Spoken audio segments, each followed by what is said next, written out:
Hello guys, welcome to India Fair. Discuss करेंगे important topic के बारे में। काफी कम मीडिया चैनल और आर्टिकल पब्लिशर ने इस टॉपिक को कवर किया है। ग्लोबल क्लाइमेट रिस्क इंडेक्स 2021 की रिपोर्ट आ चुकी है और इंडिया स्टैंड आउट करता है रैंक नंबर 7 में। तो देखिए, भारत के लिए ये कुछ अच्छी बात नहीं है और भारत को इसके फ्यूचर में कॉन्सिक्वेंसेस फेस करने पड़ सकते हैं। इंडियन एक्सप्रेस का आर्टिकल है, India 7th on index of country impacted bye climate change in 2019।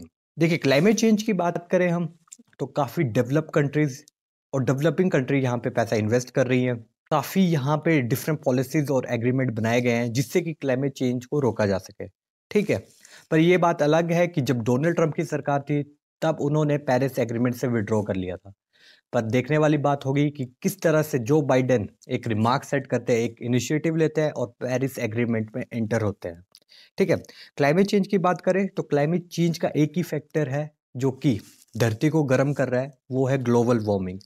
और ग्लोबल वार्मिंग में बहुत बड़ा रोल प्ले कर रहे हैं यहाँ पे humans. Different green house gases यहाँ पे इमिट की जा रही हैं जिसकी वजह से धरती गर्म हो रही है और जो वेदर पैटर्न है वो भी यहाँ पे शिफ्ट हो रहा है और चेंज हो रहा है। ठीक है, ग्लोबल वार्मिंग का प्रोसेस देखें तो जो सन की रेज है वो धरती पे आती हैं और सरफेस से टकरा के रिफ्लेक्ट होती हैं।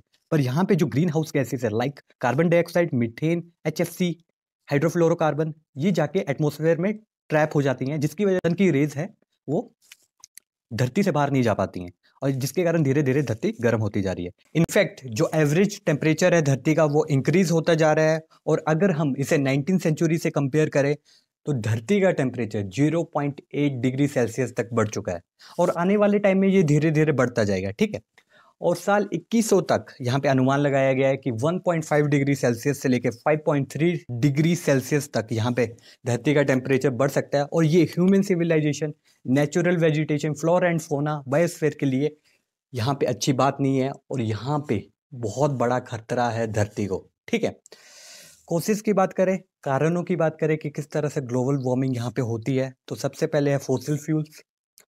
नेक्स्ट वन है डिफोरेस्टेशन, इंटेंसिव फार्मिंग करना, mining, over consumption of natural resources. ठीक है, ये सारे कारण हैं जिससे कि ग्लोबल वार्मिंग यहाँ पे हमें देखने को मिलती है। तो देखिए, ग्लोबल क्लाइमेट रिस्क इंडेक्स 2021 की जो रिपोर्ट है वो जर्मन वॉच ने रिलीज की है, जो कि एक एनजीओ है जर्मनी में।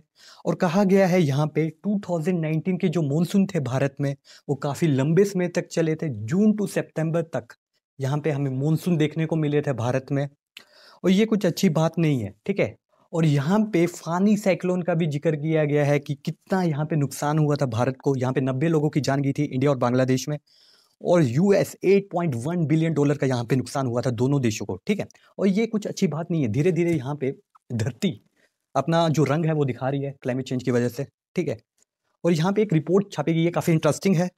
एनालाइज किया गया है 20 सालों को कि पूरी दुनिया को कितना नुकसान हुआ था क्लाइमेट चेंज की वजह से और अब तक 4,75,000 लोगों की जान जा चुकी है और लगभग यहाँ पे 11,000 जो एक्सट्रीम वेदर इवेंट्स हैं वो देखे गए हैं ग्लोबली और US डॉलर में इसको आंका गया है 2.56 ट्रिलियन का यहाँ पे नुकसान हुआ है पूरी दुनिया को क्लाइमेट चेंज की वजह से।